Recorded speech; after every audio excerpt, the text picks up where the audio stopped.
नमस्ते everyone. अनुभूती 2 MPSCच्या GS पेपरचं विश्लेषण आणि एक्सप्लेनेशन आपण इथे बघणार आहोत. So let start with history section. Question number 1. Gopal Ganesh Agarkar यांच्या शिक्षण आणि पत्रकारितेतील योगदानाबद्दल हा क्वेश्चन आहे. पहिल्या स्टेटमेंटमध्ये दिलं आहे की 1884मध्ये त्यांनी डेक्कन एज्युकेशन सोसायटीची स्थापना केली, ज्याचा उद्देश तरुणांमध्ये तर्कशुद्ध लॉजिकल विचारसरणी आणि आधुनिक शिक्षणाला प्रोत्साहन देणे हा होता. हे स्टेटमेंट अगदी योग्य आहे. दुसरं स्टेटमेंट दिलेलं आहे, त्यांनी केसरी या मराठी वृत्तपत्राचे पहिले संपादक म्हणून काम बघितलं आहे, परंतु नंतर बाळ गंगाधर टिळकांशी वैचारिक मतभेदांमुळे त्यांना राजीनामा द्यायला लागला. दिस इज ऑल्सो करेक्ट. केसरी वृत्तपत्राचे संपादक म्हणून राजीनामा दिल्यानंतर त्यांनी 1887मध्ये सुधारकची स्थापना केली होती, ज्याचा उद्देश सामाजिक मुद्द्यांवर चर्चा करणे, सामाजिक सुधारणा घडवून आणणे हा होता. पण ह्या स्टेटमेंटमध्ये उलटं दिलेलं आहे, या उलट. So statement 3 is incorrect and 1 and 2 are correct. म्हणून इथे ऑप्शन बी हे करेक्ट आहे. आगरकरांनी फर्ग्युसन कॉलेज 1885मध्ये सुरू केलं होतं. That was a joint initiative with Lokmanya Tilak आणि विष्णूशास्त्री चिपळूणकर. डेक्कन एज्युकेशन सोसायटीची स्थापना 24 ऑक्टोबर 1884मध्ये करण्यात आली होती. मुक्तीसाठी ज्ञान हे त्याचं बोधवाक्य होतं. त्यानंतर सुधारक जे वृत्तपत्र त्यांनी स्थापन केलं होतं ते बायलिंग्वल होतं, द्विभाषिक, मराठी आणि इंग्रजी भाषेमध्ये होतं. त्याचं साधारण 1000पेक्षा जास्त प्रतींचं डिस्ट्रीब्युशन करण्यात आलं होतं. पुढचा क्वेश्चन बघूया. मेडिवल हिस्ट्री रिलेटेड क्वेश्चन आहे.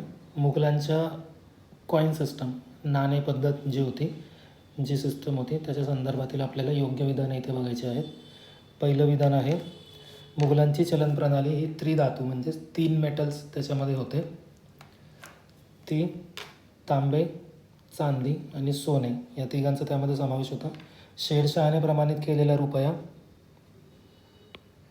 हे विधान बरोबर आहे. सेकंड स्टेटमेंट, शेरशहाने प्रमाणित केलेला रुपया हे चांदीचे नाणे मुघल काळातही सुरू होते. शेरशहाने हे नाणं त्याच्या कारकिर्दीत सुरू केलं होतं आणि औरंगजेबाच्या कारकिर्दीतही त्याचं वजन थोडंसं वाढवून मात्र ते कंटिन्यू ठेवण्यात आलं होतं. So second statement is correct. तांब्याचे दाम हे जे होतं त्याचं मूल्य कमी होतं ॲज कम्पेअर टू चांदीचे आणि सोन्याची नाणी, म्हणून तिसरं विधान इथे चुकीचं आहे. Only statement A is correct. सोन्याचं नाणं जे असायचं त्याची वेट जे होतं ते 169 ग्रेनच्या अराउंड असायचं. त्याचा वापर मुख्यतः स्टोअर ऑफ व्हॅल्यू, जे मेन फंक्शन आहे मनीचं, साठवणुकीसाठी, इमर्जन्सीसाठी किंवा मग कोणाला भेटवस्तू देणे, गिफ्ट्स देणे, त्यासाठी केला जात होता. जी दैनंदिन व्यवहार होती छोट्या किमतीचे, त्यासाठी शिंपल्यांचा किंवा कवडीचा वापर केला जात असायचा. 1 रुपया म्हणजे साधारण 2500 कवड्या, 2500 कवड्या इतकं त्याचं मूल्य होतं. पुढचा प्रश्न बघूया. प्रश्न क्रमांक 3. खालीलपैकी कोणते प्रवासी 15व्या शतकात बहमनी राज्यात आले होते आणि त्यांनी घोडे, रेशीम वस्त्रे ही प्रमुख व्यापाराची साधने होती असे नोंदवले होते? याचं करेक्ट उत्तर आहे निकितीन. निकितीन नावाचा जो प्रवासी होता तो 15व्या शतकात भारतात आला होता. त्यावेळेस बहामनी सल्तनतमध्ये त्याने प्रवेश केला होता.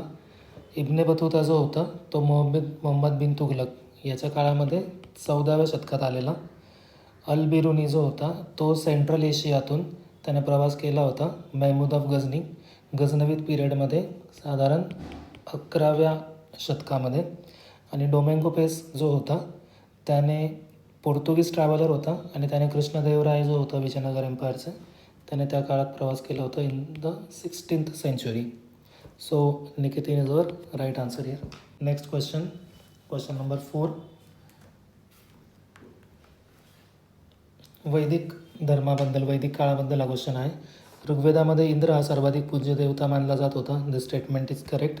तो त्याच्या वज्रासाठी आणि युद्धासाठी त्याला त्याचा देव मानला जात असे आणि इंद्र त्या काळातील सर्वात शक्तिशाली देवता म्हणून त्याचा सन्मान केला जात होता. अग्निदेवता हा मानव आणि देव यांच्यातील दुवा म्हणून काम करत असायचा. यज्ञातील आहुती देवांपर्यंत पोहोचवण्यासाठी अग्निदेवाचं आवाहन केलं जात असे. So statement 2 is correct. Rigveda काळामध्ये मूर्तिपूजा प्रचलित होती, हे विधान चुकीचं आहे. त्या काळामध्ये मूर्तिपूजा आणि मंदिर पूजा यातला कुठलाही प्रकार प्रचलित नव्हता. वैदिक धर्म जो होता त्या काळातील तो नेचर बेस्ड, निसर्गावर आधारित होता, निसर्गाधिष्ठित होता आणि देवता या निसर्गाचेच प्रतिरूप मानले जात होते. So statement 3 is incorrect. So 1 and 2 is correct. So A is the right answer. Next question number 5. Sangam कालखंडाविषयी काही विधाने आपल्याला बघायची आहेत. यापैकी किती विधाने योग्य आहेत ते आपण बघणार आहेत. संगम युगाचं नाव हे राजश्रयाखाली भरवण्यात आलेल्या सभांवरून, तामिळ कवींनी भरवलेल्या सभांवरून देण्यात आले होते. The statement is correct.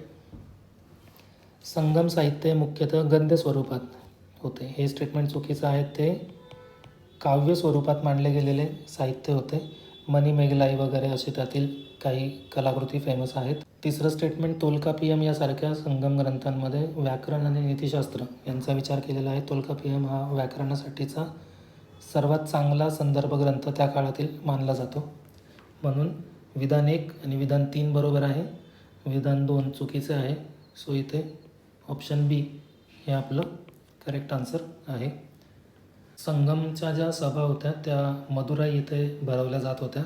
तेथे साहित्य निर्मिती, साहित्य संकलन, त्याच्यावरती चर्चा, भाषेचे नियम यासारख्या बऱ्याच गोष्टींवरती चर्चा केली जात होती.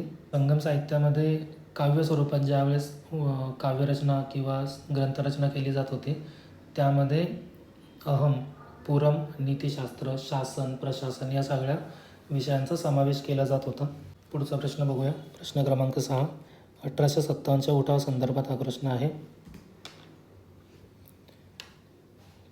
पहिलं स्टेटमेंट आहे, नानासाहेब यांनी स्वतःला पेशवा घोषित केले, कानपूर ताब्यात घेतले, परंतु जुलै 1857 नंतर त्यांना तो कानपूरचा ताबा सोडावा लागला होता.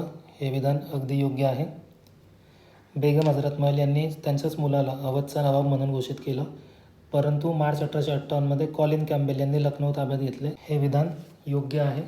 राणी लक्ष्मीबाई यांनी तात्या टोपे यांच्याशी संधान केले, संधान ॲज इन पार्टनरशिप, आणि झाशीहून पळ काढलं. ग्वाल्हेरमध्ये त्यांनी लढाई दिली आणि जून 1858मध्ये त्यांना युद्धात वीरमरण आले.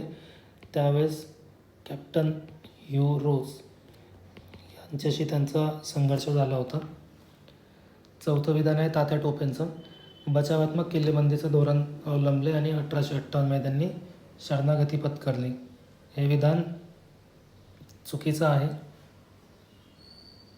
कारण तात्या टोपे यांनी किल्लेबंदी करून स्वतःचा बचाव नव्हता केला किंवा त्यांनी शरणागती देखील पत्करली नव्हती.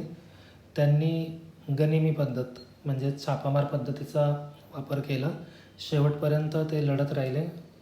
1859मध्ये त्यांना पकडण्यात आले आणि नंतर त्यांना फाशीची शिक्षा देण्यात आली होती. So statement 4 is incorrect. 1, 2 and 3 are correct. Option A is the right answer. Next question number 7. Bharat Chhodo आंदोलनाशिवाय अरुणा असफ अली यांनी अजून कुठल्या आंदोलनामध्ये सक्रिय सहभाग घेतला होता? तर याचं करेक्ट आन्सर आहे ऑप्शन बी, मिठाचा सत्याग्रह. 1930मध्ये महात्मा गांधींच्या नेतृत्वाखाली जे सॉल्ट सत्याग्रह, मिठाचा सत्याग्रह करण्यात आला होता, त्या सत्याग्रहामध्ये अरुणा असफ अली यांनी सहभाग घेतला. त्यासाठी त्यांना तुरुंगवास भोगावा लागला. या दरम्यान त्यांनी निदर्शने देखील केली होती.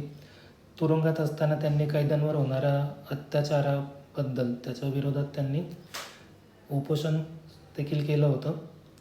भारत छोडो या व्यतिरिक्त त्यांचा सहभाग मिठाच्या सत्याग्रहामध्ये यशस्वीरित्या नोंदवण्यात आलेला होता. Next question number 8. Ramabai Ranade यांच्या संदर्भात काही विधाने दिलेली आहेत. रमाबाई रानडे यांचा जन्म 1863मध्ये झाला. लहान वयात म्हणजे 11 वर्षीच त्यांचं लग्न न्यायमूर्ती महादेव गोविंद रानडे यांच्याशी झाले. Statement 1 is correct. त्यांनी आयुष्यातील काही आठवणी हे त्यांचं आत्मचरित्र, आमच्या आयुष्यातील काही आठवणी आत्मचरित्र 1910मध्ये पब्लिश केलं होतं, ज्याचा इंग्रजी अनुवाद himself the autobiography of a Hindu lady या नावाने करण्यात आला होता आणि तो केला होता कॅथरीन यांनी. So statement 2 is also correct. Statement 3मध्ये दिलं आहे की त्यांनी 1909 साली पुण्यात सेवा सदनची स्थापना केली, ज्याचा उद्देश विधवा आणि सोडून दिलेल्या स्त्रियांना आधार देणे हा होता. हे स्टेटमेंट करेक्ट आहे. स्टेटमेंट 4. त्या भारतातील राष्ट्रीय काँग्रेसच्या पहिल्या महिला अध्यक्ष होत्या. हे स्टेटमेंट चुकीचं आहे. भारतीय राष्ट्रीय काँग्रेसच्या पहिल्या महिला अध्यक्ष डॉक्टर ॲनी बेझंट होत्या. त्यानंतर सरोजिनी नायडू यांना हा सन्मान मिळालेला आहे. ॲनी बेझंट यांनी 1917 साली झालेल्या राष्ट्रीय काँग्रेसचे अध्यक्षपद भूषवले होते. तर सरोजिनी नायडू यांनी 1925 साली झालेल्या सभेचे अध्यक्षपद. Next question number 9. 1600 साली दिलेल्या सनदी कायद्याने इंग्लिश ईस्ट इंडिया कंपनीला कोणत्या प्रदेशाशी व्यापार करण्याचा एकाधिकार दिला होता, सोल राईट दिला होता? त्याचा करेक्ट आन्सर आहे केप ऑफ गुड होपच्या. So if this was the Cape of Good Hope, इथपासून पूर्वेकडे असलेल्या सर्व देशांशी व्यापार करण्याचा अधिकार ईस्ट इंडिया कंपनीला देण्यात आला होता. या प्रदेशामध्ये India, China, south east Asia आणि ईस्ट इंडिज या प्रदेशाचा समावेश करण्यात आला होता. Next question number 10. औरंगजेबाच्या मृत्यूनंतर उत्तराधिकारासाठी युद्धांची मालिका सुरू झाली. त्यांच्यामध्ये गृहयुद्ध ज्याला म्हणतो आपण, इंटरनल फॅमिलीमध्ये फेउड्स म्हणजेच वाद आणि युद्ध सुरू झाली होती. याचं कारण औरंगजेबाच्या दीर्घ कारकिर्दीमुळे मुघल साम्राज्याची एकता आणि स्थिरता कमकुवत झाली होती. हे विधान जरी योग्य असलं, परंतु this is not the sole reason or the sole cause of this event. युद्ध सुरू होण्याचं हे सोल कारण नव्हतं, एकमेव कारण नव्हतं किंवा मूळ कारण नव्हतं. म्हणून विधान बी, ऑप्शन बी इथे योग्य ठरणार आहे. जरी विधान 1 आणि 2 हे बरोबर असले तरी 2 हे विधान 1चं योग्य स्पष्टीकरण नाही. पुढचा प्रश्न बघूया. प्रश्न क्रमांक 11. खालीलपैकी कोणत्या कायद्यानुसार भारतात शिक्षणासाठी सरकारने वार्षिक निधी खर्च करणे आवश्यक मॅन्डेटरी केले होते? It was the charter act of 1813. 1813च्या सनदी कायद्यानुसार ही तरतूद करण्यात आली होती. शिक्षणाच्या प्रश्नावरती लक्ष केंद्रित करणे, शिक्षणाला पाठपुरावा देणे यासाठी या कायद्याची तरतूद करण्यात आली होती. आधुनिक सायंटिफिक शिक्षण, मॉडर्न एज्युकेशन तसेच इंग्लिश लिटरेचर यामध्ये समाविष्ट करून त्याचं प्रोत्साहन करणे हा देखील या कायद्याचा उद्देश होता. Next question. खालीलपैकी सेवा सदनची स्थापना कोणी केली? आता आपल्याकडे ऑप्शन दिलेले आहेत. दादोबा पांडुरंग तरखडकर, गोपाळ हरी देशमुख, बाळशास्त्री जांभेकर आणि बहिरामजी मलबारी. सो यापैकी बहिरामजी मलबारी हे करेक्ट आन्सर आहे. बहिरामजी मलबारी यांनी 1908 साली मुंबईमध्ये याची स्थापना केली होती. बहिरामजी मलबारी आणि दिवान दयाराम गिड्डुमल हे त्यांचे एक मित्र होते, सिंधी समाजसुधारक. त्यांच्यासोबत त्यांनी याची स्थापना केली होती. सेवा सदनचा मूळ उद्देश निराधार आणि विधवा स्त्रियांना शिक्षण देणे, त्यांना सहारा देणे, आसरा देणे, रोजगार प्रशिक्षण देणे हा देखील होता. स्त्रियांचं पुनर्वसन करून त्यांना पुन्हा समाजात सन्मान प्राप्त करून देणे हे देखील याचा उद्देश होता. या सेवा सदनमध्ये स्त्रियांना हस्तकला, नर्सिंग, परिचारिकेचा course, teaching related education so that they become teacher or अध्यापक अशा प्रकारचं त्यांना प्रशिक्षण दिलं जात होतं. तसेच बालविवाह, बळजबरीने ज्या स्त्रियांना विधवा अवस्थेमध्ये ढकललं जात होतं किंवा वेश्या व्यवसायामध्ये ढकललं जात होतं, तशा परंपरा किंवा प्रथांविरुद्ध देखील त्यांनी जनजागृती करण्याचं काम केलं सेवा सदनाच्या माध्यमातून. बहिरामजी मलबारींबद्दल सांगायचं म्हटलं तर एक पारसी समाजातील कवी, समाजसुधारक आणि पत्रकार ते होते. त्यांचे 1884 प्रसिद्ध झालेले notes on infant marriage and enforced widowhood हे पुस्तक पॉप्युलर आहे. या पुस्तकातून, या लेखनातून त्यांनी बालविवाह, विधवांच्या स्थितीवर टीका केली होती. त्यांनी बहुपत्नीत्व आणि बालविवाह यांचा देखील विरोध केला होता. 1891 साली आलेल्या एज ऑफ कॉन्सेंट ॲक्टला त्यांनी सपोर्ट केला होता. तो ॲक्ट पारित करण्यासाठी त्यांचं लेखन आणि त्यांनी केलेला प्रचार याची मदत झाली होती. त्यांचा काव्यसंग्रह जो 1876 साली पब्लिश करण्यात आला होता, the Indian muse in English garb. तसंच त्यांनी इंडियन स्पेक्टेटर या नियतकालिकामधून संपादकाचं काम देखील केलेलं आहे. Next question number 13. स्टेटमेंट आहे पहिलं. महात्मा गांधींनी 1899 ते 1902 अँग्लो बोर युद्धात ॲम्ब्युलन्स कॉर्प्सची स्थापना केली होती. हे विधान योग्य आहे. महात्मा गांधींनी अँग्लो बोर युद्धामध्ये ॲम्ब्युलन्स कॉर्प्सची स्थापना केली होती, ज्यामध्ये त्यांनी समवेअर अराउंड 1100-1200 व्हॉलंटियर्स, स्वयंसेवकांचा एक दल स्थापन केलं होतं. आणि असे करण्यामागे त्यांची भावना ही होती की ट्रान्सवाल्स तसेच ओव्हरऑल साऊथ आफ्रिकेतील पट्ट्यामध्ये जी खराब वागणूक मिळत होती भारतीयांना, हे कार्य केल्यामुळे, ॲम्ब्युलन्स कॉर्प्स स्थापन केल्यामुळे कदाचित ती वागणूक चांगली मिळेल, परंतु तसा परिणाम घडून आला नाही. But factually the statement is correct. Second statement, 1904मध्ये महात्मा गांधींनी डर्बन येथे सत्याग्रहींना तयार करण्यासाठी फिनिक्स वसाहतीची स्थापना केली होती. हे विधान चुकीचं आहे. महात्मा गांधींनी 1904मध्ये डर्बन येथे फिनिक्सची स्थापना केली, मात्र त्याचा उद्देश समता आणि आत्मनिर्भरता याच्या आधारावरती जीवनाचा आदर्श निर्माण करून देणे हा होता. आणि 1910मध्ये जोहान्सबर्ग येथे स्थापन केलेल्या टॉलस्टॉय फार्मचा उद्देश सत्याग्रहींना वांशिक भेदभावाविरुद्ध सत्याग्रहींना तयार करणे हा होता.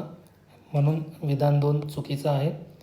सो इथे करेक्ट आन्सर आहे फक्त 1, दॅट इज ऑप्शन ए. पुढचा क्वेश्चन नंबर 14. ऑगस्ट ऑफर संदर्भात काही विधानं दिलेली आहेत. कोणतं विधान योग्य ते ओळखायचं आहे. दुसऱ्या महायुद्धाच्या काळामध्ये भारतीयांचा पाठिंबा मिळवण्यासाठी हे जाहीर करण्यात आलं होतं. ऑगस्ट ऑफर 1940मध्ये देण्यात आली होती. लॉर्ड लिनलिथगो यांनी ती मांडली होती, म्हणून विधान 1 योग्य आहे.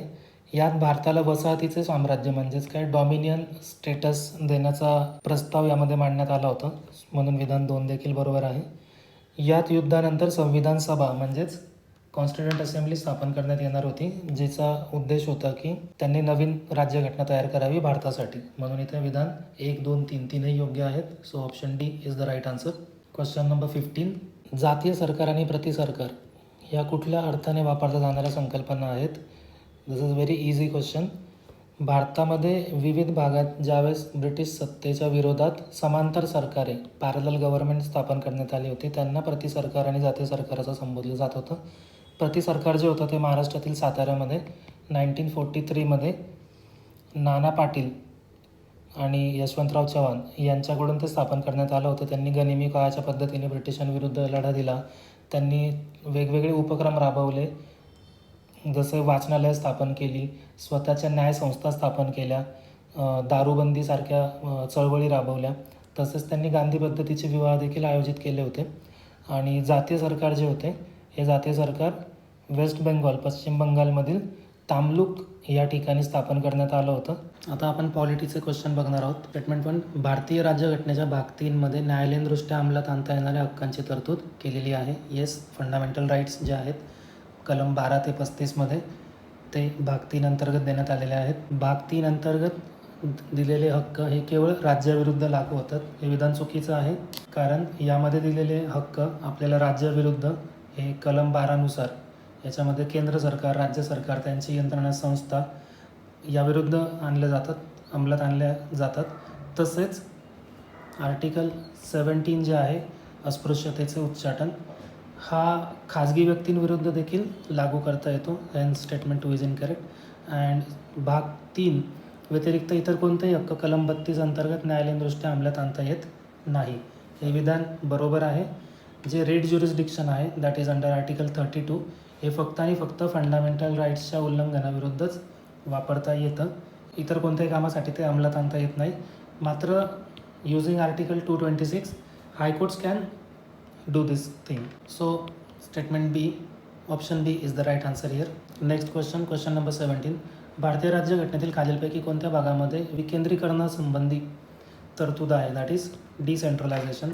डिसेंट्रलायझेशन जे आहे that is related to panchayat raj institute or self governance. आता या संबंधीच्या तरतुदी आहेत पार्ट 4मध्ये. So this is correct. It is in the article 40, ज्याच्यामध्ये ग्रामपंचायतींना स्वशासनाचं एकक म्हणून संघटित करण्याची तरतूद दिलेली आहे. भाग 9 हा 73व्या घटनादुरुस्तीनुसार यामध्ये समावेश करण्यात आलेला आहे. त्यानंतर पार्ट 9A यामध्ये देखील 74व्या घटनादुरुस्तीनुसार तरतूद करण्यात आलेल्या आहेत. आणि पार्ट 10 भाग 10 जो आहे याच्यामध्ये अनुसूचित आणि आदिवासी क्षेत्रांच्या प्रशासनासंबंधी तरतुदी केलेल्या आहेत, ज्या विकेंद्रीकरणाला प्रोत्साहन देतात किंवा ज्यामध्ये विकेंद्रीकरणाचा समावेश आहे. सो इथे 4ही पर्याय योग्य आहेत, 4ही स्टेटमेंट योग्य. So correct answer is option D. Question number 18. समानतेच्या हक्कासंदर्भात, that is right to equality, याच्यामध्ये स्टेटमेंट 1 इज आर्टिकल 14 समानतेचा हक्क सुनिश्चित करून समान वागणुकीची हमी देतो. इथे समान वागणुकीपेक्षा कायद्याचे समान संरक्षण याच्यावरती भर दिला जातो. समानता सुनिश्चित केली जाते, वागणूक समान नाही दिली जात किंवा त्याचा समावेश नाही होत यामध्ये. So statement 1 is incorrect. कायद्यासमोरील समानता ही संविधानवादाच्या संकल्पनेचा परिणाम आहे. The statement is correct. कारण कलम 14मुळे मनमानी कारभाराला, राज्य सरकारच्या मनमानी कारवाईला प्रतिबंध होतो आणि याच्यामुळे कायद्याचे राज्य, दॅट इज कायद्याचे आधिपत्य आहे असं निष्कर्ष निघतो. So statement 2 is correct. Statement 3, कायद्यासमोर समानता हा नकारात्मक हक्क आहे जो राज्याच्या अधिकारावर निर्बंध लावतो. हे विधान योग्य आहे. कायद्यासमोरची समानता ही जी संकल्पना आहे ती नकारात्मक हक्काची संकल्पना म्हणून ओळखली जाते, कारण ती राज्याला एखादी गोष्ट करण्यापासून थांबवते, रोखते. तसेच सर्वजण कायद्याला समानपणे अधीन आहेत याची देखील खात्री करते. So only statement 2 and 3 are correct here. Next question number 19. राष्ट्रपतींचा अध्यादेश काढण्याचा अधिकार, ordinance making power of the president, या संदर्भात विधाने आहे. अध्यादेशाची व्याप्ती संसदेच्या विधायी अधिकारांची समव्यापी आहे, दॅट इज इन को existence with the legislative powers of the parliament. हे स्टेटमेंट करेक्ट आहे. ज्या विषयांवरती संसदेला कायदे करण्याचा अधिकार आहे त्याच विषयांवरती प्रेसिडेंट देखील अध्यादेश जारी करू शकतात. So statement 1 is correct. यामुळे संसदीय लोकशाहीच्या मूलभूत तत्त्वांचे उल्लंघन होते. हे विधान चुकीचं आहे, कारण आपल्या संसदीय व्यवस्थेमध्ये कार्यकारी सत्ता जी आहे ती खऱ्या पद्धतीने पंतप्रधानांकडे असते. मात्र राष्ट्रपतींचा जो अध्यादेश काढण्याचा अधिकार आहे तो आर्बिट्ररी ठरवू नये यासाठी तो मंत्रिमंडळाच्या सल्ल्याने वापरला जातो. मंत्रिमंडळ लोकसभेला जबाबदार आहे. यामुळे काय होतं आहे, जो अध्यादेश काढण्याचा यांचा जो अधिकार आहे राष्ट्रपतींचा, त्याच्यामुळे संसदेच्या प्रभुत्वाचं, संसदेच्या एकाधिकाराचं उल्लंघन होत नाही आहे. तसेच राष्ट्रपतींनी काढलेला अधिकार त्यांना संसदेसमोर देखील, यामुळे अध्यादेश काढणे हे संसदेच्या व्यवस्थेशी सुसंगत आहे, त्याचा गैरवापर केला जात नाही, त्यामुळे कुठल्याच मूलभूत तत्त्वाचं उल्लंघन होत नाही. So statement 2 is incorrect. Statement 3मध्ये दिलं आहे की संसदेसमोर अध्यादेश मांडण्याची आवश्यकता ही एक अनिवार्य घटनात्मक जबाबदारी आहे. तर या केसमध्ये सर्वोच्च न्यायालयाने 2017 साली एक बाब मांडली होती कृष्णकुमार सिंग वर्सेस बिहार स्टेटच्यामध्ये, की संसदेसमोर अध्यादेश सादर करण्याची आवश्यकता हे एक अनिवार्य, इट इज अ मॅन्डेटरी संविधानिक बंधन. So statement 3 is correct. So option D हे आपलं उत्तर आहे इथे. बेसिक स्ट्रक्चर डॉक्ट्रिन, मूलभूत संरचना सिद्धांताविषयी दिलेला आहे. न्यायपालिकेला म्हणजेच आपल्या ज्युडिशियरीला फंडामेंटल राईट्स, मूलभूत तत्त्वांचा समावेश असलेल्या घटना दुरुस्त्या रद्द करण्याचा अधिकार आहे. हे स्टेटमेंट करेक्ट आहे. जरी कलम 368 अंतर्गत संसदेला हा अधिकार असला तरी त्यातील फंडामेंटल राईट्स ते बदलू शकत नाही किंवा नष्ट करू शकत नाही, म्हणून विधान 1 बरोबर आहे. केशवानंद भारती विरुद्ध केरळ राज्य या खटल्यामध्ये हा दावा संसदेने केला होता. विधान 2, बेसिक स्ट्रक्चर डॉक्ट्रिनचा जो सिद्धांत आहे तो संसदेच्या घटना सुधारण्याच्या क्षमतेवर स्पष्ट निर्बंध घालतो. आता हा स्पष्ट निर्बंध नाही आहे, पूर्णपणे निर्बंध नाही आहे, तर फक्त आणि फक्त फंडामेंटल राईट्स रिलेटेड गोष्टींबद्दल त्याला प्रतिबंध लावण्यात आलेला आहे. So statement 1 is correct. 2 is incorrect. Option A is the right answer here. Next question number 21. Statement A, कलम 23 अंतर्गत सार्वजनिक कल्याणासाठी सक्तीच्या सेवा अनिवार्य करताना राज्याला लिंगाच्या आधारावर भेदभाव करण्याची परवानगी आहे. संसदेच्या राज्यघटनेच्या कलम 23 नुसार मानवी तस्करी आणि सक्तीचा श्रम, दॅट इज बॉन्डेड लेबर, यासारख्यांना प्रतिबंध करण्यासाठी आर्टिकल 23 आहे, परंतु याच्यातील उपकलम 2 नुसार सार्वजनिक हेतूसाठी अनिवार्य सेवा लागू करणे, जसे की नॅशनल सेफ्टी और नॅशनल सिक्युरिटी, आपत्ती निवारण, यासाठी लिंगाच्या आधारावरती राज्य भेदभाव करू शकतो. विधान 2, खाजगी आर्थिक नफ्यासाठी विनामोबदला सक्तीचे श्रम करण्यास कलम 23 अंतर्गत स्पष्टपणे बंदी आहे. हे विधान अगदी योग्य आहे.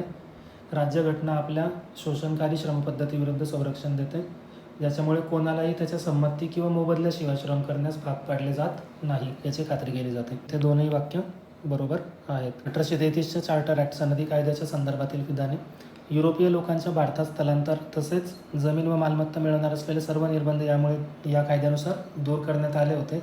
हे अगदी बरोबर विधान आहे. दुसरं विधान, यामध्ये धर्मप्रसारकांना, दॅट इज मिशनऱ्यांना भारतात धर्मप्रचार करण्यास परवानगी देण्यात आली होती. 1813च्या कायद्याने ही परवानगी देण्यात आली होती.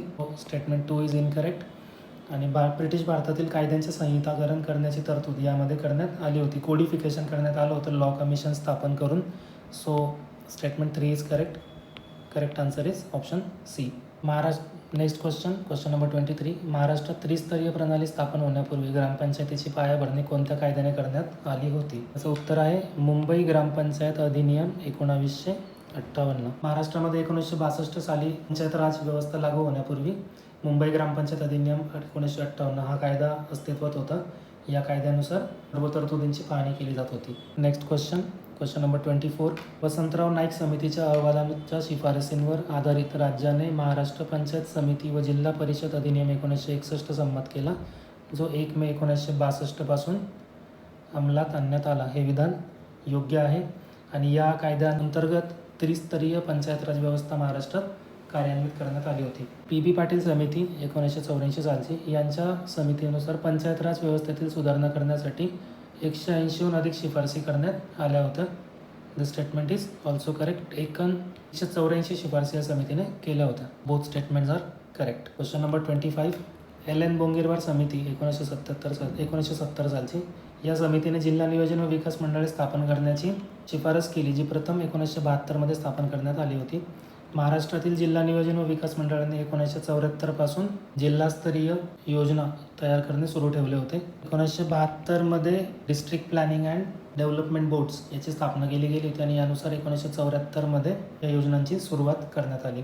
दोन्ही वाक्य बरोबर आहेत. Next question number 26. यामध्ये आपल्याला समिती आणि त्यांनी केलेली शिफारस किंवा लक्ष याच्या जोड्या लावायच्या आहेत. वसंतराव नाईक समितीने त्रिस्तरीय पंचायत राज रचनेची शिफारस केली होती आणि यानुसार 1961 कायदा करण्यात आला. बोंगीरवार समितीने पंचायत राज संस्थांना आर्थिकदृष्ट्या बळकट करणे आणि त्यांना नियोजनात स्वायत्तता देणे अशी शिफारस केली होती. पी पाटील समितीने 184 शिफारसी दिल्या होत्या. Option A is correct answer here. Next question number 28. भारतातील संसदीय वित्त समित्यांबाबत विधाने बघायची आहेत आपल्याला.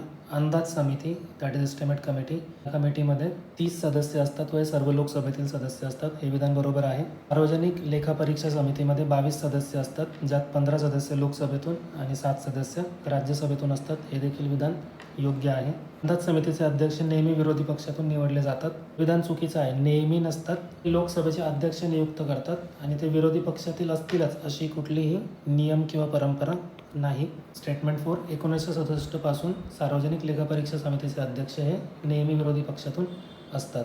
1967 पासून तशी परंपरा फॉलो करण्यात येते. So statement 1, 2 and 4 is correct. Option B is the right answer. भारताच्या राष्ट्रगीताबद्दल खालील विधानांचा विचार करा. राष्ट्रपतींच्या संसदेतल्या भाषणापूर्वी राष्ट्रगीत संविधानाने अनिवार्य केलेले आहे. हे विधान चुकीचे आहे. राष्ट्रगीताची प्रथा संविधानाने अनिवार्य केलेली नाही. ही पारंपरिक प्रथा असून संसदीय शिष्टाचारानुसार that is as per the manners of as per the protocols of the parliament या गोष्टी केल्या जातात. Not because of constitution of India. So statement 1 is incorrect. So if we remove statement 1 we get our answer that is option B. राष्ट्रगीत जे आहे ते संविधान सभेने 24 जानेवारी 1950ला स्वीकारले. Yes it is correct. आणि मूलभूत कर्तव्यांमध्ये स्पष्टपणे राष्ट्रगीताचा सन्मान करण्याचा उल्लेख करण्यात आलेला आहे. That is in the article 51A. Correct answer is option B. मुख्य निवडणूक आयोगांच्या नियुक्तीसाठी समितीमध्ये खालीलपैकी कोणाचा समावेश केला जातो? यामध्ये पंतप्रधान असतात, लोकसभेतील विरोधी पक्षाचे नेते असतात आणि पंतप्रधानांनी सूचित केलेला नामनिर्दिष्ट केलेला केंद्रीय कायदेमंडळातील मंत्रिमंडळातील एक मंत्री यांचा समावेश असतो. 2023च्या अधिनियमानुसार ही समिती सिस्टम लागू करण्यात आली होती. मात्र याआधी यामध्ये भारताच्या मुख्य न्यायाधीशांचा समावेश असायचा. Anoop Baranwal versus government of India 2023 या केसनुसार सर्वोच्च न्यायालयाने हे बदल सुचवले होते. आता आपण इकॉनॉमी अर्थव्यवस्था या सेक्शनमधील क्वेश्चन बघणार आहोत.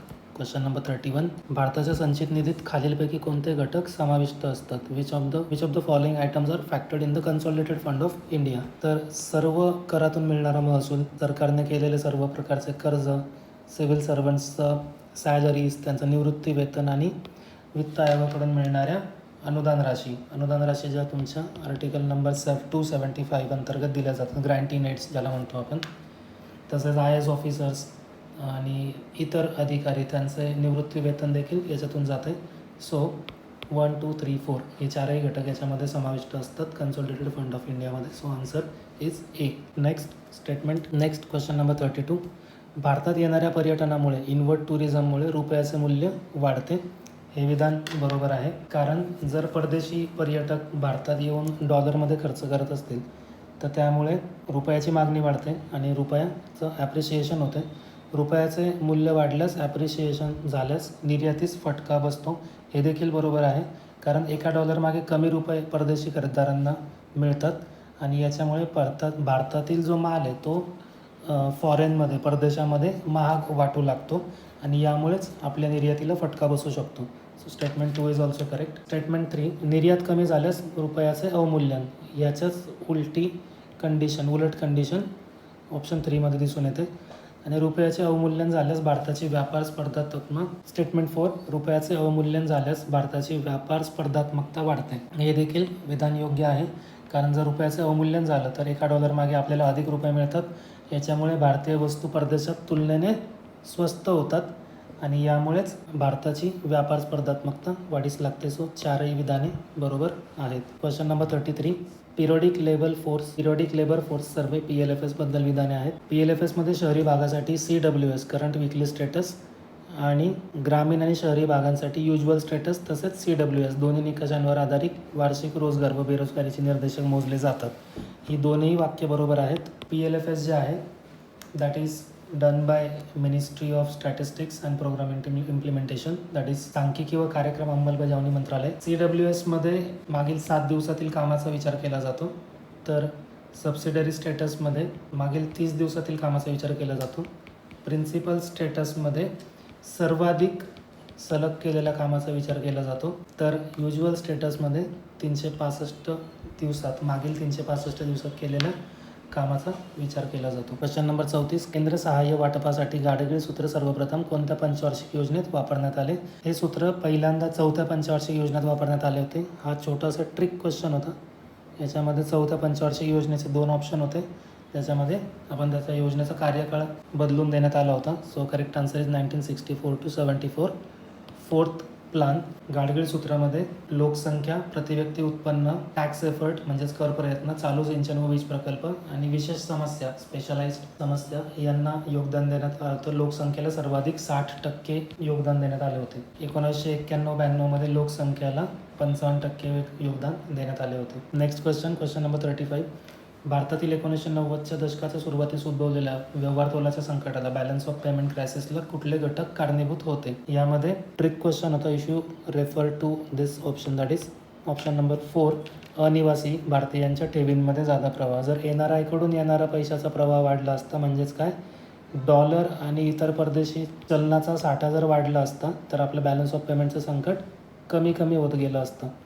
म्हणून हा ऑप्शन चुकीचा आहे. If we eliminate this option, आपल्याकडे 1, 2, 3 आणि 2, 3 या 2 गोष्टी उरतात, ज्यापैकी ऑप्शन स्टेटमेंट 1 जे आहे दॅट इज डेफिनेटली करेक्ट. परदेशी कर्जावर जास्त अवलंबून राहिल्यामुळे, जास्त कर्ज घेतल्यामुळे बॅलन्स ऑफ पेमेंट क्रायसिस वाढीस लागलं होतं. So correct answer is option A. Samarth scheme हा करंट बेस क्वेश्चन आहे. समर्थ स्कीम ही टेक्स्टाईल इंडस्ट्रीसोबत संबंधित आहे. यामध्ये वस्त्रोद्योगाशी सहकार्य करून रोजगार निर्मिती करणे हे या योजनेचं मूळ गाभा आहे. ही एक डिमांड ड्रिव्हन आणि placement oriented, job oriented skill development कौशल्य विकास योजना आहे. यामध्ये सेरिकल्चर, रेशीम, हस्तकला, हातमाग दॅट इज हँडीक्राफ्ट वगैरे यासारख्या गोष्टींमध्ये कौशल्य प्रदान करून रोजगार वृद्धी करण्याची संकल्पना मांडण्यात आलेली आहे. Question number 37. R&D आणि आर्थिक सल्लागार सेवा या क्विनरी क्षेत्रात मोडतात. हे विधान चुकीचं आहे आणि दुसरं विधान ते देखील चुकीचं आहे. याच्यामध्ये इंटर रिप्लेसमेंट करण्यात आली आहे. R&D आणि आर्थिक सल्लागार ह्या क्वार्टरनरी सेक्टरमध्ये येतात आणि उच्चस्तरीय अधिकारी, संरक्षण रिलेटेड गोष्टी या त्याच्याशी रिलेटेड डिसिजन हे क्विनरी म्हणजे पंचमक क्षेत्रात येतात. म्हणून इथे दोन्ही विधाने चुकीचे आहेत. तो D is our correct answer. Next question number 38. White revolution 2.0 यामध्ये पहिलं विधान दिलं आहे, मत्स्यपालन, पशुपालन, दुग्ध व्यवसाय मंत्रालयाने श्वेतक्रांती मानक कार्यप्रणाली प्रसिद्ध केलेली आहे. तर इथे हे जे मंत्रालय दिलं आहे हा चुकीचा दिलेला आहे. It is done by ministry of cooperation, सहकार मंत्रालयाद्वारे करण्यात आलेला आहे. So statement 1 is incorrect. So A option eliminate होतो आहे, सी एलिमिनेट होतो आहे, डी एलिमिनेट होतो आहे. सो और आन्सर इज बी. या व्हाईट रिव्होल्युशन 2.0मध्ये सहकारी ते सहकारी कोऑपरेशन अमॉंग कोऑपरेटिव्स हा त्याचा उद्देश ठेवण्यात आलेला आहे आणि यातून महिलांचं स्वावलंबन, सक्षमीकरण, कुपोषणाविरुद्ध लढाई यासारख्या गोष्टींची तरतूद करण्यात आलेली आहे. तसेच शेतकऱ्यांना व्याजमुक्त कर्ज पुरवठा करून देणे, फायनान्शियल इन्क्लुजन करणे याचा देखील समावेश व्हाईट रिव्होल्युशन 2.0मध्ये आहे. नेक्स्ट क्वेश्चन, टॅरिफचे परिणाम काय होतात याविषयी हा क्वेश्चन आहे. स्टेटमेंट 1 इज दीर्घकाळामध्ये लॉंग टर्ममध्ये टॅरिफ लावणाऱ्या देशाच्या चलनाचे मूल्य वाढू शकते. Yes, this is correct. कारण ज्यावेळेस एखाद्या देशावरती टॅरिफ लावला जातो तेव्हा परदेशी वस्तूंची मागणी कमी होते, परकीय चलनाची मागणी घटते आणि स्थानिक चलनाची मागणी वाढते. याच्यामुळे त्या देशाचं चलन, टॅरिफ लावणाऱ्या देशाचं चलन ॲप्रिशिएट होतं, त्याचं मूल्यवर्धन होतं आणि म्हणून स्टेटमेंट 1 करेक्ट आहे. स्टेटमेंट 2मध्ये दिलं आहे की टॅरिफमुळे आयात वस्तू महाग होत असतात, त्यामुळे जागतिक अर्थव्यवस्थेमध्ये कंपॅरेटिव्ह ॲडव्हान्टेज या तत्त्वाचा डिस्टॉर्शन म्हणजे विपर्यास होतो. हे विधान देखील बरोबर आहे. कंपॅरेटिव्ह ॲडव्हान्टेज तत्त्वानुसार प्रत्येक देशाने कमी खर्चात लोअर ऑपॉर्च्युनिटी कॉस्टमध्ये उत्पादित होणाऱ्या वस्तूंवरती लक्ष केंद्रित करून आपल्यासाठी त्या वस्तू तयार कराव्या आणि उर्वरित वस्तूंसाठी व्यापार करावा इतर देशांशी. मात्र टॅरिफ लावण्यामुळे लोकल मार्केटमध्ये वस्तूंची डिमांड वाढते, तिथेच त्याचं प्रोडक्शन केलं जाऊ शकतं. याच्यामुळे मार्केट सिग्नल बिघडतात, तसेच आंतरराष्ट्रीय व्यापारामध्ये अडथळा निर्माण होतो आणि म्हणूनच कंपॅरेटिव्ह ॲडव्हान्टेज या तत्त्वाचा विपर्यास होतो. म्हणून हे विधान योग्य आहे. Option C is the right answer here. Question number 40, balance budget सादर केल्यास सरकार अनावश्यक खर्च टाळते, परंतु त्यामुळे कल्याणकारी योजना व विकास कार्यक्रमांवरील खर्चावर मर्यादा येते. हे विधान बरोबर आहे. बॅलन्स बजेटमध्ये आर्थिक स्थैर्य राखलं जातं, सरकारचा अपव्ययी खर्च जो असतो तो रोखला जातो, परंतु मंदीच्या काळामध्ये ह्या प्रकारचा जो अर्थसंकल्प आहे तो रोजगार निर्मिती किंवा डिमांड वाढवण्यामध्ये मदत करत नाही, हा त्याचा तोटा आहे. दुसरं वाक्य आहे तुटीचा अर्थसंकल्प, दॅट इज डेफिसिट बजेट सादर केल्यामुळे रोजगाराच्या संधी कमी होतात आणि ग्राहकांची खरेदी क्षमता घटते. हे चुकीचं आहे. डेफिसिट बजेटमध्ये रोजगाराच्या संधी वाढतात आणि ग्राहकांची खरेदी क्षमता वाढते. So only statement A is correct here. Question number 41, national mission for sustainable agriculture, राष्ट्रीय शाश्वत शेती अभियान हे इनपुट इफिशियन्सी वाढवणे आणि शाश्वत शेती पद्धती प्रोत्साहित करणे यावरती भर देते. विधान योग्य आहे. NMSA जे आहे त्याचं उद्दिष्ट जे आहे ते पावसावर अवलंबून असलेल्या शेती क्षेत्रातील उत्पादकता वाढवणे, integrated farming, water use efficiency, soil health management, साधन संपत्तीचं संवर्धन यावरती भर देणे हे आहे. यामुळे हे विधान करेक्ट आहे. ई-नाम, ई राष्ट्रीय कृषी बाजार, नॅशनल ॲग्रिकल्चर मार्केट हे शेतमालाच्या योग्य व पारदर्शक किमतीसाठी एक ऑनलाईन बाजारपेठ म्हणून काम करते आणि ऑनलाईन बाजारपेठ निर्माण करून देते. हे विधान योग्य आहे. ट्रान्सपरंट प्राईस डिस्कवरीसाठी ई-नामचा वापर केला जातो. ते दोन्ही विधाने योग्य आहेत. नेक्स्ट क्वेश्चन नंबर 42, याच्यामध्ये आपल्याला विविध समित्या, गट आणि त्यांची वर्ष यांच्या जोड्या जुळवायच्या आहेत. यामध्ये नियोजन आयोग तज्ज्ञ जो होता तो 1962मध्ये नेमण्यात आला होता. दांडेकर आणि रथ समिती 1971, अलग समिती 1979 आणि लकडावाला समिती 1993. लकडावाला समिती जी होती त्यांनी CPI इंडस्ट्रियल वर्कर आणि CPI ॲग्रिकल्चर लेबरर यांचा वापर करून राज्यनिहाय दारिद्र्यरेषा ठरवण्याची शिफारस सुरू केली होती. तसेच अलग समिती जी होती त्यांनी पुढील वर्षाच्या दारिद्र्य अंदाजासाठी महागाई किमती अपडेट कराव्यात असं त्यांनी सुचवलं होतं. तर दांडेकर आणि रथ समितीने, ज्या अभ्यास गटाने प्रति व्यक्ती प्रति दिवस 2250 कॅलरीज इतका निकष दारिद्र्य रेषेसाठी ठरवला होता. Next question number 43, which factors वरीलपैकी कोणते घटक राजकोषीय धोरणाचे भाग आहेत? यापैकी सार्वजनिक व्याजदर, सार्वजनिक उत्पन्न, सरकारी खर्च आणि सार्वजनिक खर्च हे फिस्कल पॉलिसी म्हणजेच राजकोषीय धोरणाचे भाग आहेत. ओपन मार्केट ऑपरेशन म्हणजे खुले बाजार व्यवहार हे चलनविषयक धोरणाचं साधन आहे. तसेच व्याजदर हे चलनविषयक धोरणाचं साधन आहे जे RBI तर्फे ठरवले जातात. सो 1, 4 and 5 option A is the right answer here. Statutory liquidity ratio म्हणजेच SLR बद्दल काही विधाने आपण बघणार आहोत. SLR व्यापारी बँका रोख रक्कम, सोने किंवा इतर कागदपत्रे यांच्या स्वरूपात मेंटेन करतात किंवा राखतात. हे विधान बरोबर आहे. व्यापारी बँकांना किती टक्के SLR राखायचे आहे हे भारतीय रिझर्व्ह बँक निश्चित करते. दिस इज डेफिनेटली करेक्ट. चलनवाढ नियंत्रित करण्यासाठी, कर्ज पुरवठ्याचे व्यवस्थापन करण्यासाठी SLRचा वापर RBI कडून केला जातो. तीनही विधाने या ठिकाणी योग्य आहेत. क्वेश्चन नंबर 45, सूचकात्मक आर्थिक नियोजनामध्ये बाजारपेठेला स्वतंत्रपणे काम करण्याची परवानगी दिली जाते आणि सरकार केवळ खाजगी बाजारपेठेसाठी मार्गदर्शक सूचना देते. हे विधान बरोबर आहे. यामध्ये सरकार थेट उत्पादन किंवा किंमत यावरती नियंत्रण ठेवत नाही, तर फक्त मार्गदर्शक सूचना आणि अंदाज उपलब्ध करून देते. 1991च्या रिफॉर्मनंतर या प्रकारच्या नियोजनाला भारतामध्ये प्राधान्य देण्यात आलेलं आहे. विधान दुसरं, दिशादर्शक म्हणजेच इंडिकेटिव्ह प्लॅनिंगमध्ये दीर्घकालीन उद्दिष्टे ठरवली जातात आणि ती साध्य करण्यासाठी त्यांचे अल्पकालीन टप्प्यामध्ये विभाजन केले जाते. हा जो कन्सेप्ट दिलेला आहे हा ॲक्च्युली दृष्टिकोनात्मक दॅट इज पर्स्पेक्टिव्ह प्लॅनिंगमध्ये मोडतो. पर्स्पेक्टिव्ह प्लॅनिंगमध्ये 15 ते 25 वर्ष 30 वर्षापर्यंतची प्लॅनिंग बनवली जाते आणि मग त्याला छोट्या छोट्या तुकड्यांमध्ये डिवाईड केलं जातं. अशा प्रकारचं प्लॅनिंग हे नियंत्रित अर्थव्यवस्था जसं की सोव्हिएत युनियन होतं त्याच्यामध्ये वापरलं जात होतं. या केसमध्ये उत्पादन, साधनसंपत्तीचं वाटप, बाजारपेठेतील किमती यावरती पूर्णपणे सरकारचं नियंत्रण असतं. आता आपण जिओग्राफीच्या प्रश्नांचं विश्लेषण बघूया. Question number 46. महासागराच्या पाण्याच्या क्षारतेबाबत खालील विधाने विचारात घ्या. अतिवृष्टी आणि उच्च आर्द्रता यामुळे विषुववृत्तीय पाण्यामध्ये क्षारता कमी असते. हे विधान अगदी बरोबर आहे. अतिवृष्टी झाल्यामुळे पाण्याचा त्याच्यामध्ये प्रवाह वाढतो. Water quantity increases hence salinity decreases. That's why इथे क्षारता म्हणजे सॅलिनिटी कमी असते. सेकंड स्टेटमेंटमध्ये दिलं आहे, बाल्टिक, आर्टिक आणि अंटार्क्टिक प्रदेशातील पाण्यामध्ये थंड हवामान, कमी बाष्पीभवन आणि हिमखंड वितळल्यामुळे क्षारता कमी आहे. सेम रिझन आहे ज्याच्यामुळे पाण्याची क्वांटिटी इथे वाढते आहे.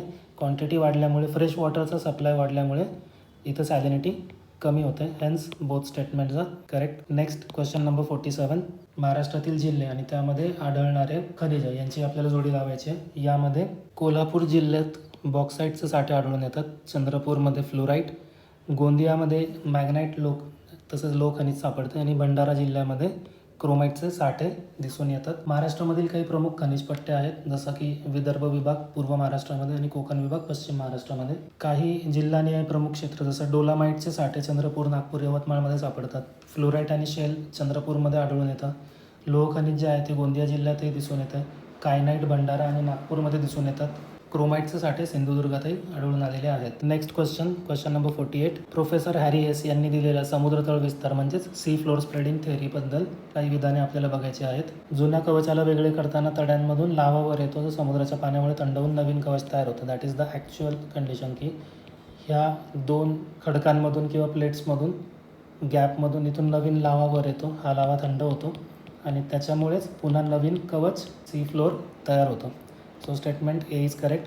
सागरी कवच कायमस्वरूपी स्थिर आहे आणि भूखंड पाठीशी सन्नाट करत नाही. हे चुकीचं आहे. हे स्थिर नाही आहेत. That is a continuous process आणि नवीन सी फ्लोअर नेहमी तयार होत असतो. So A is correct. B is incorrect. Subduction zone जे असतात त्यामुळे समुद्राच्या तळावर लाखो वर्षांमध्ये उंच कटक तयार होतात. हे विधान देखील चुकीचं आहे. ईस्ट पॅसिफिक राईजमध्ये समुद्री कवच तयार होत नाही. हे विधान चुकीचं आहे. इथे नेहमी नवीन सी फ्लोअर तयार होत असतो because of sea floor spreading concept. Next question number 49.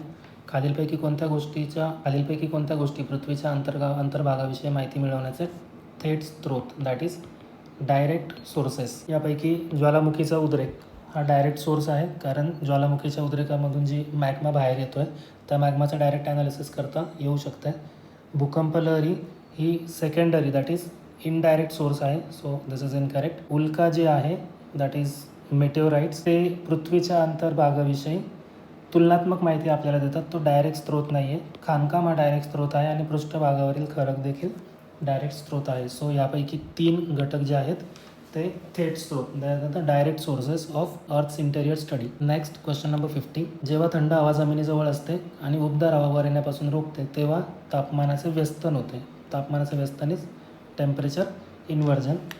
This statement is correct. तापमानाचे व्यस्तन होताना धूर आणि धुळीचे कण जमिनीजवळ अडतात ज्यामुळे हवेची गुणवत्ता खराब होते. दिस इज ऑल्सो करेक्ट स्टेटमेंट. यामध्ये काय होतं की प्रदूषक जे असतात ते सगळे ह्या इन्व्हर्जन लेअरच्या खाली अडकून जातात. त्यांना वर जायला जागा होत नाही, त्यामुळे ते हवेतच समावेश करतात आणि हवेची गुणवत्ता खराब होते. Air becomes polluted there. निरभ्र आकाश आणि स्थिर हवा असलेली लांब हिवाळ्याची रात्र ही यासाठीची आयडियल कंडिशन आहे. दिस इज ऑल्सो करेक्ट. यासारख्या स्थितींमुळे टेम्परेचर इन्व्हर्जनचे फिनॉमिना लवकर घडून येतात. Next question number 51. याच्यामध्ये आपल्याला कोणती जोडी बरोबर आहे ते ओळखायचं आहे. मोहची विलकता जी आहे, मोहोज डिस्कंटिन्युटी जी आहे ती क्रस्ट आणि मॅन्टलमध्ये असते. So 1 is correct.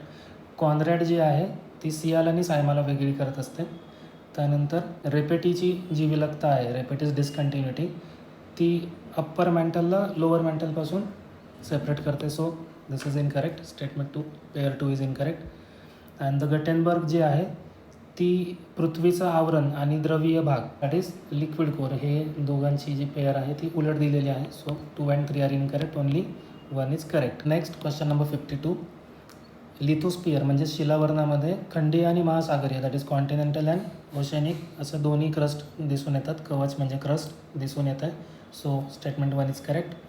स्टेटमेंट 2मध्ये असं दिलं आहे की शिलावर्णीय कवच हे महासागरीय कवचांपेक्षा अधिक दाट असते. हे विधान चुकीचं आहे, याच्या उलट परिस्थिती आहे. आणि विधान 3 जे आहे की कोकोस प्लेट ही एक महासागरीय प्लेट आहे ज्यामध्ये फक्त महासागरीय कवच असते, हे बरोबर आहे. सो स्टेटमेंट 1 and 3 हेच योग्य आहेत. Next question number 53. Japan, Philippines, Australia, Bahrain यापैकी किती देश प्रशांत महासागरातील पॅसिफिक रिंग ऑफ फायरमध्ये येतात? Japan is part of Pacific ring of fire, that is definitely correct. Pacific ring of fire is basically what, की यामध्ये प्रशांत महासागर म्हणजे पॅसिफिक समुद्र महासागरामधील पूर्व आणि पश्चिम किनारपट्टीचे जे एरियाज आहेत त्यांचा समावेश होतो याच्यामध्ये.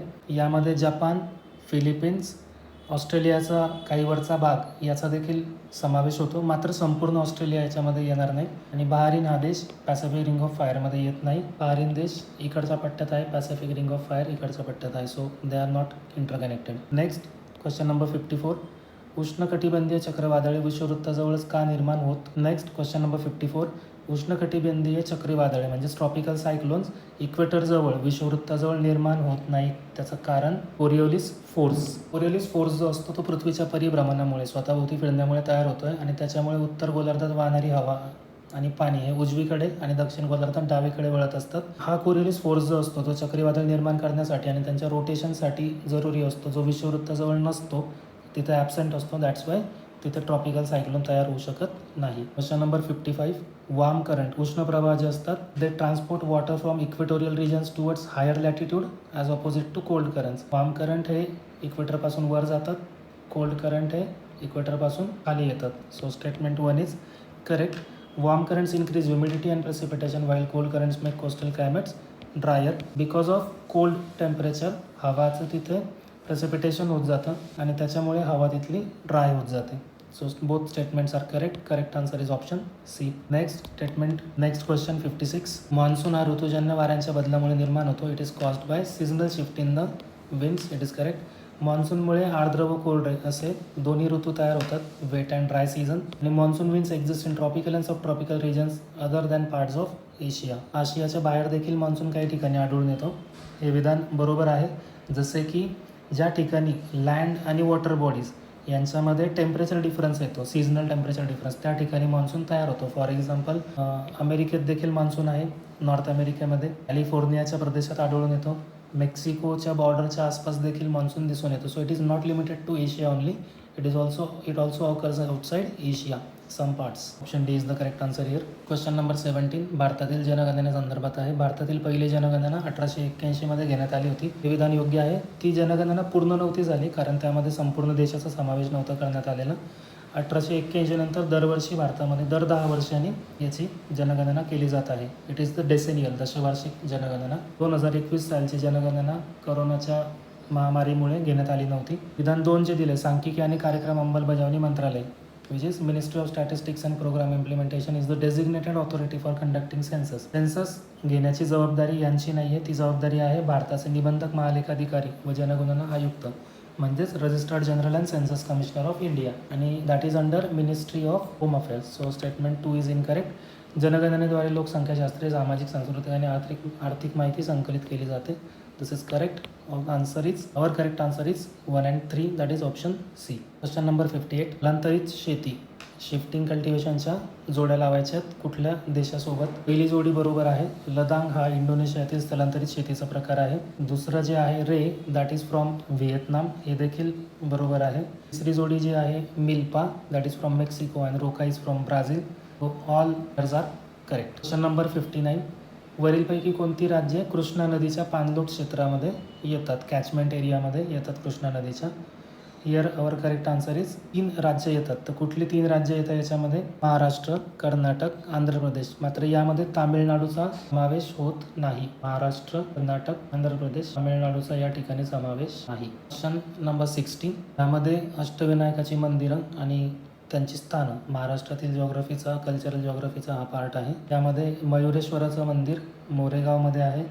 सिद्धिविनायकाचं मंदिर सिद्धटेकमध्ये आहे. बल्लाळेश्वराचं मंदिर पाली या ठिकाणी आहे. आणि वरद विनायकाचं मंदिर रायगड जिल्ह्यातील महाड येथे आहे. उरलेली 4 अष्टविनायक चिंतामणी थेऊरमध्ये आढळून येतात. गिरिजात्मक गणपतीचे मंदिर लेण्याद्री पुणे जिल्ह्यात आहे. विघ्नेश्वराचं मंदिर ओझरमध्ये आहे आणि महागणपतीचं मंदिर रांजणगाव पुण्यात आहे. यापैकी 5 अष्टविनायक पुणे जिल्ह्यामध्ये आहेत. Next question number 61. काराकोटाई बर्ड सँक्च्युरी ही तामिळनाडूमध्ये आहे. So this pair is correct. रतांगल बर्ड सँक्च्युरी ही देखील तामिळनाडूमध्ये आहे. So second pair is incorrect. चिओरपाली जे आहे that is in Sikkim not West Bengal. So third pair is incorrect. And Udhwa lake ही झारखंडमध्ये आहे. So only 2 pairs are correct here. Ramsar convention जे आहे that is joined by India in 1982. Next question number 62. भूस्तरीय ओझोनच्या निर्मितीमध्ये मिथेनचा मोठा वाटा आहे. दिस इज करेक्ट स्टेटमेंट. पशुधनाशी संबंधित क्रियाकलाप हे मानवांमुळे होणाऱ्या मिथेन उत्सर्जनाचे प्रमुख स्रोत आहे. पशुधन यामध्ये काय जातं? लाईव्हस्टॉक फार्मिंगमधून जो मिथेन निघतो आहे that is the major source. वनस्पती समृद्ध आहाराकडे वळल्याने दॅट इज प्लांट बेस्ड डाएटकडे वळल्याने मिथेन उत्सर्जन कमी होईल. जर पशु आधारित मीट बेस्ड डाएट जर कमी केलं आणि व्हेज डाएटकडे प्लांट बेस्ड डाएटकडे वळलं तर ऑब्वियसली मिथेनचं एक्सक्रिशन जे आहे इमिशन जे आहे ते कमी होण्यास मदत होईल. सो इथे 3ही स्टेटमेंट योग्य आहेत. Question number 63.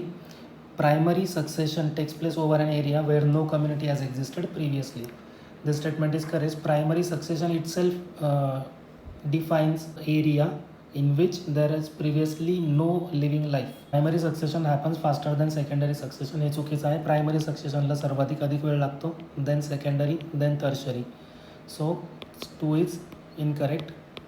Secondary succession happens after the partial or complete destruction of the existing community. This statement is correct. आणि हा जो डिस्टर्बन्स किंवा डिस्ट्रक्शन आहे that is caused by fire और फ्लड और human activities because of that. So statement 1 and 3 is correct. Option C is the right answer here. Alpha diversity is a measure of overall diversity for the different ecosystem within the region. विधान चुकीचं आहे.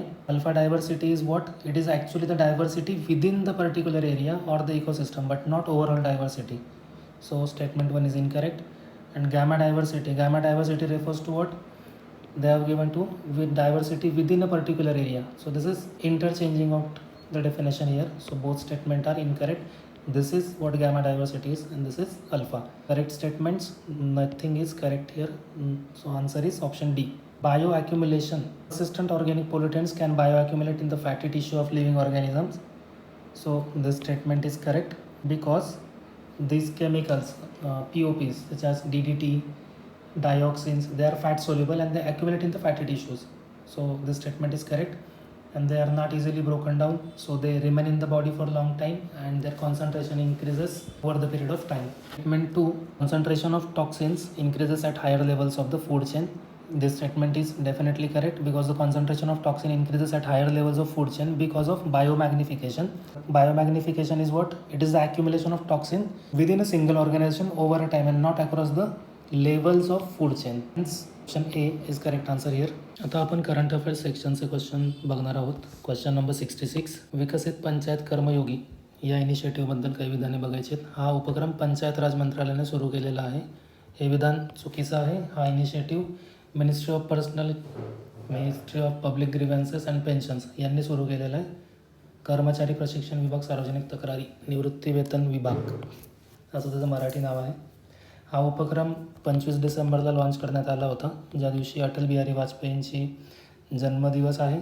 Plus ह्या दिवशी आपण good governance day देखील साजरा करतो. दुसरं विधान आहे विकेंद्रित शासन व तळागाळातील निर्णय प्रक्रियेला हा इनिशिएटिव्ह जो आहे तो प्रोत्साहन देतो. हे अगदी बरोबर सांगण्यात आलेलं आहे त्या स्टेटमेंटमध्ये. पंचायत राज इन्स्टिट्यूशनची क्षमता वाढविणे, त्यांची कपॅसिटी बिल्डिंग करणे, तसेच स्थानिक स्वराज्य संस्थांची रचना अधिक मजबूत करणे हा या उपक्रमाचा मूळ हेतू आहे. So correct statements are 2 only, option B. Next question number 67. State of the rhino report 2024 हा कोणत्या संस्थेने प्रसिद्ध किंवा पब्लिश केलेला आहे? याचं करेक्ट आन्सर आहे इंटरनॅशनल रायनो फाउंडेशन. याच्या नावातच याचं उत्तर होतं. हा अहवाल त्यांनी ज्या प्रकारे प्रसिद्ध केला आहे त्याच्यातील माहितीनुसार आत्तापर्यंत जगामध्ये फक्त 28,000 गेंडे उरलेले आहेत. त्यांच्या टोटल 5 प्रजाती दिसून येत आहेत. 2022 पासून 2023मध्ये यांच्या संख्येमध्ये वृद्धी झालेली आहे. रिमेंबर दिस. पण त्यातील ब्लॅक रायनो आणि वन हॉर्न रायनो म्हणजेच एक शिंगी गेंडा यांची संख्या मात्र समान राहिली आहे. त्याच्यात वाढ किंवा घट दिसून आलेली नाही. आपले जे एशियाटिक रायनोज आहे त्या रायनोमध्ये इंडियन, जावा अँड सुमात्रा यांचा समावेश होतो. आणि जे आफ्रिकन आहेत ते 2 शिंगे असतात. आफ्रिकन रायनोज जे असतात ते आफ्रिकन गेंडे एशियाटिकपेक्षा अधिक आक्रमक असतात. Next question number 68. नीती आयोगाने अलीकडेच सुरू केलेला ग्रो रिपोर्ट आणि पोर्टल मुख्यत्वे कोणत्या विषयाशी संबंधित आहे? ग्रो रिपोर्ट आणि portal.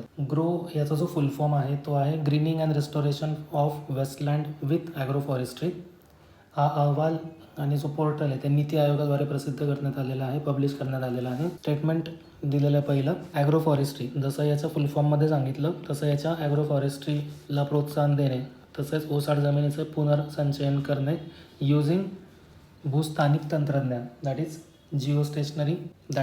जिओस्टेशनरी technology and remote sensing वगैरेचा वापर करून याच्यामध्ये हा उद्देश साध्य करण्यात येणार आहे. यासाठी agro forestry suitability index ASI विकसित करण्यात आला असून तो जिल्हा आणि राज्य विश्लेषणासाठी वापरण्यात येणार आहे. Hence option B is our answer here. Next question number 69. युनेस्कोच्या जागतिक वारसा स्थळांबद्दल हे स्टेटमेंट आहेत. युनेस्को जागतिक वारसा स्थळ हे सांस्कृतिक, नैसर्गिक किंवा मिश्र या प्रकारातील असू शकते. जागतिक वारसा स्थळ म्हणून घोषित होण्यासाठी त्या स्थळाने किमान एका निकषाची पूर्तता करणे आवश्यक असते.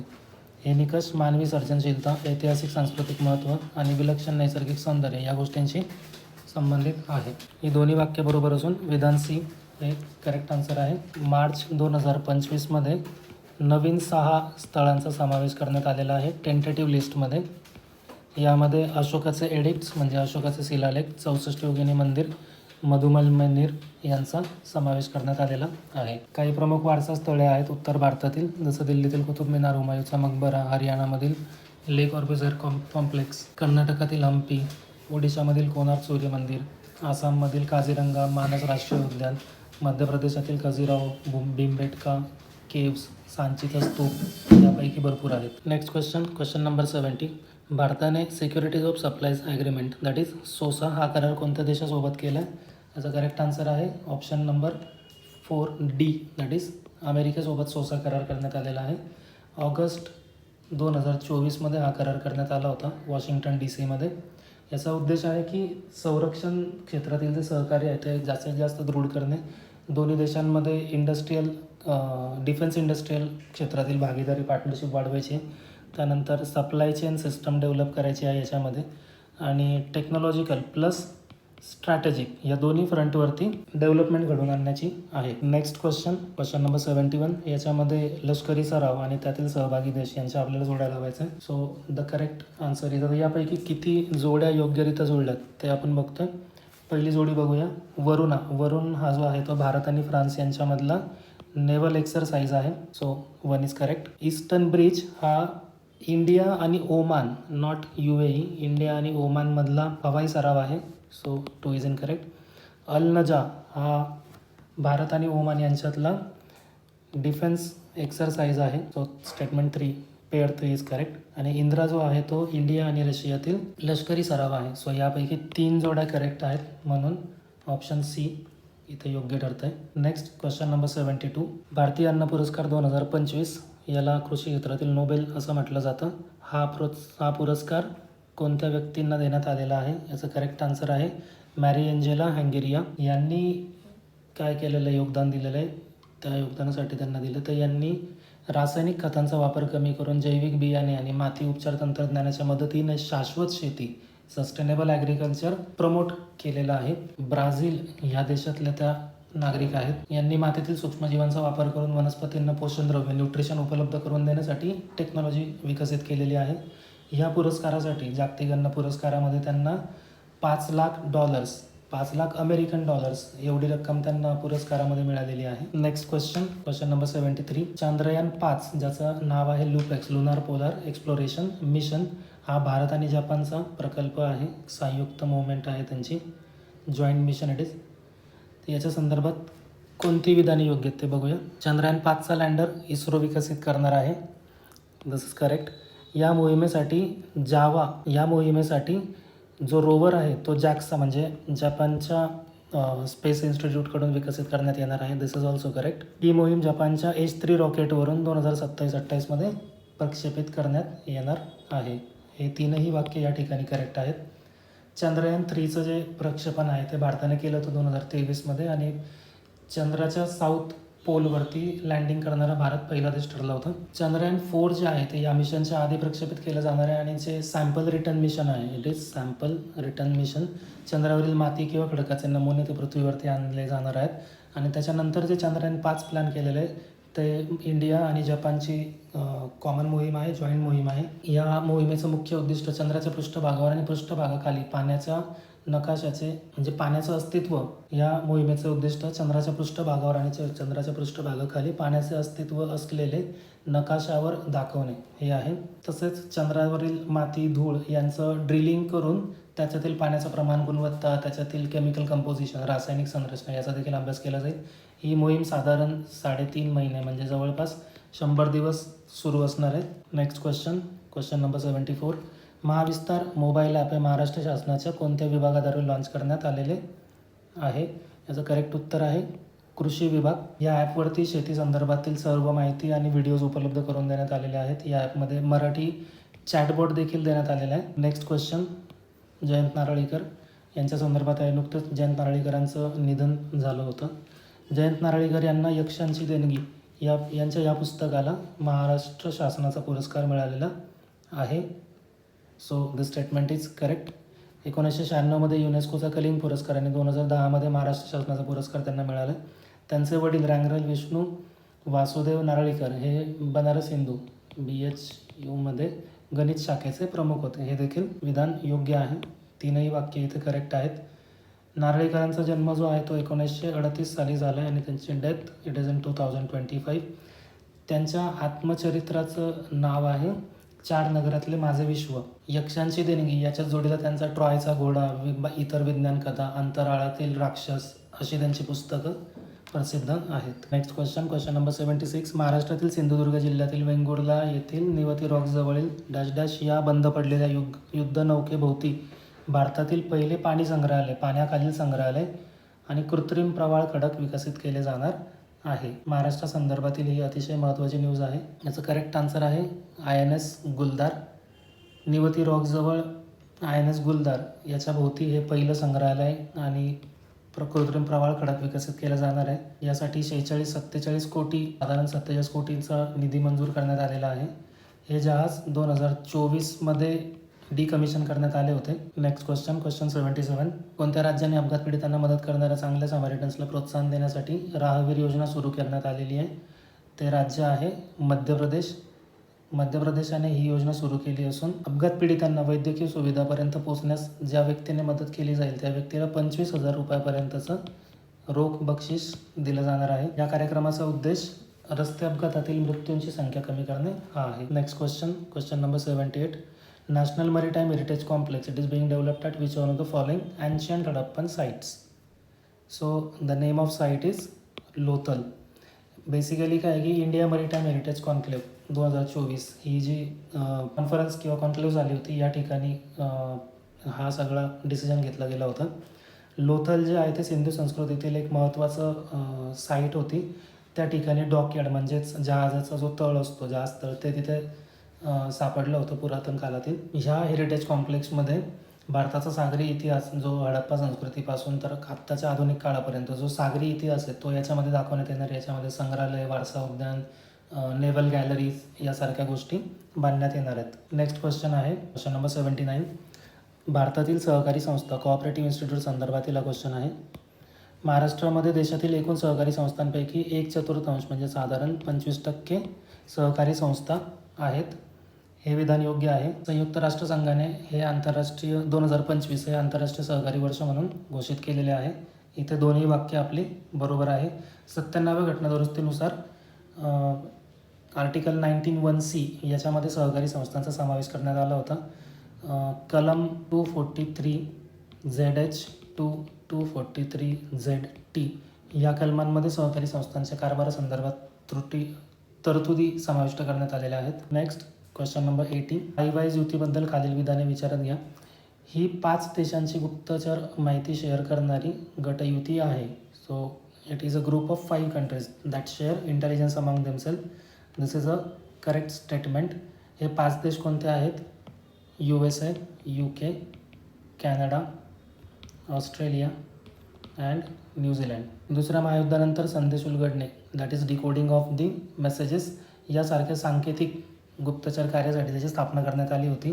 सिग्नल्स इंटेलिजन्स नावाची एक संस्था होती. सिग्नल्स इंटेलिजन्स सारख्या कामांसाठी याचा वापर केला जाणार आहे. Like traffic analysis, code breaking, electronic surveillance. मूळ जो करार होता 1946चा UK USA याच्या अंतर्गत USA आणि UK या दोघांच्या दरम्यान याची स्थापना करण्यात आली होती. नमस्ते एव्हरीवन. आता आपण सायन्स सेक्शनमधील क्वेश्चन आणि सोल्युशन त्याचं एक्सप्लेनेशन बघणार आहोत. So let's begin with question number 81. लसिका प्रणाली म्हणजेच लिम्फॅटिक सिस्टम बद्दल या क्वेश्चनमध्ये आपल्याला करेक्ट स्टेटमेंट्स ओळखायचे आहेत. First statement is transporting oxygen rich blood to tissues. हे जे काम आहे ऑक्सिजनयुक्त रक्त सेल्सपर्यंत टिश्यूजपर्यंत पोहोचवणे हे सर्क्युलेटरी सिस्टमचं काम आहे and not of lymphatic system. So first statement is incorrect. Second statement returning excess interstitial fluid to the bloodstream. हे प्रायमरी फंक्शन आहे लिम्फॅटिक सिस्टमचं. And boosting or playing a role in immune system defence it is also the function of lymphatic system. जे रोगजंतू असतात त्यांना filter out करणं आणि immune सेल्सचं हाऊस म्हणून ॲक्ट करणं हे लिम्फॅटिक सिस्टमचं काम आहे. So here option B is correct. Statement 2 and 3 are correct ones. Next question it is about DNA fingerprinting. DNA फिंगरप्रिंटिंगचे उपयोग काय काय आहेत? तर गुन्हेगारी तपासणी, पिता पुत्र यांच्या पितृत्व टेस्ट दॅट इज पॅटर्निटी टेस्टमध्ये आणि तसेच जेनेटिकली मॉडिफाईड ऑर्गॅनिझम्स ओळखण्यासाठी याचा वापर केला जातो. Hence all 3 options are correct. DNA फिंगरप्रिंटिंगमध्ये स्पेसिफिक जेनेटिक मॉडिफिकेशन्स जे एखाद्या ऑर्गॅनिझममध्ये इंट्रोड्यूस केले गेले त्यांना त्यांच्या presence or not presence they were present in the form of are they present naturally or they were infused letter अशा प्रकारच्या कंपॅरिझननुसार GMOs ओळखण्यासाठी DNA फिंगरप्रिंटिंगचा वापर केला जाऊ शकतो. Next question number 83. यामध्ये लाईव्ह अटेन्युएटेड वॅक्सिन कोणत्या आहेत हे आपल्याला ओळखायचं आहे. So next question number 98. इकोविषयी विधानांचा विचार करायचा आहे. 22 डिग्री सेल्सिअस तापमानाला ध्वनीचा वेग 344 मीटर प्रति सेकंद इतका असतो. हे विधान योग्य आहे. सुस्पष्ट प्रतिध्वनी म्हणजेच क्लिअर इको ऐकण्यासाठी ध्वनीच्या स्रोतापासून ऑब्स्टॅकलपर्यंतचे अंतर 17.2 किमान एवढे असावे लागते. हे विधान देखील योग्य आहे. दोन्ही विधाने इथे योग्य आहेत आपल्याला. हे जे 17.2 मीटर हे डिस्टन्स आहे that is calculated as distance जे आपण कॅल्क्युलेट करतो आहे that is speed multiply by time. साऊंडचं स्पीड आहे 344 metre per second and the time is 0.1. हा 0.1 सेकंड जो आहे हा असा वेळ आहे की for that particular time period our human brain can retain the sound and in order for that sound to get reflected and come back to us it should at least take more than 0.1 second. So this is the minimum time that we require. So the distance comes as 34.4 meter. आता ह्या total डिस्टन्सला we will divide by half which means 17.2 meter to get towards the obstacle and then reflect back to human air. So the distance is 17.2 meter. Next question number 99. The statement is the amino acids brought in by tRNA are bonded together by peptide bonds with the help of RNA, and during this process ribosome keeps on moving from one end to mRNA to other end by the distance of one triplet codon. This is known as translocation. We have to find out the incorrect statements here, but statement 1 and statement 2 both are correct. Actually what happens in this scenario is the mRNA formed in the nucleus, it comes bonded with cytoplasm. It brings in the coded message, and that message contains codes for the amino acids. Next, this code for amino acid, it contains of nucleotides, 3 nucleotides. They are known as triplet codon. Then these triplet codons also have a tRNA anticodon, which is a complementary sequence to the codon on the mRNA, and this phenomenon is known as translocation. When these chains come together, they form a complex protein, and these proteins, they control various functions in our body and our appearances too. So here statement 1 and statement 2 both are correct, so no statement is incorrect, hence option D is the right answer. Next question, question number 100. Which of the following diseases are vector-borne disease? Vector-borne disease means what? They, in order to propagate that disease, they require a vector, a carrier. So dengue, which is transmitted by Aedes aegypti mosquito, it is a vector-borne disease. Also leptospirosis, which is caused by bacterium Leptospira, it is transmitted when it comes in contact with water or soil which is contaminated by the urine of infected animal like rats. So leptospirosis is not a vector-borne disease. Chikungunya is a vector-borne disease. It is transmitted by Aedes mosquito, that is Aedes aegypti and Aedes albopictus. And regarding typhoid is caused by bacterium Salmonella typhi, and it is transmitted through contaminated and unhealthy food and water, and hence this disease is not vector-borne. So only dengue and chikungunya are vector-borne diseases. Hence B is the right answer.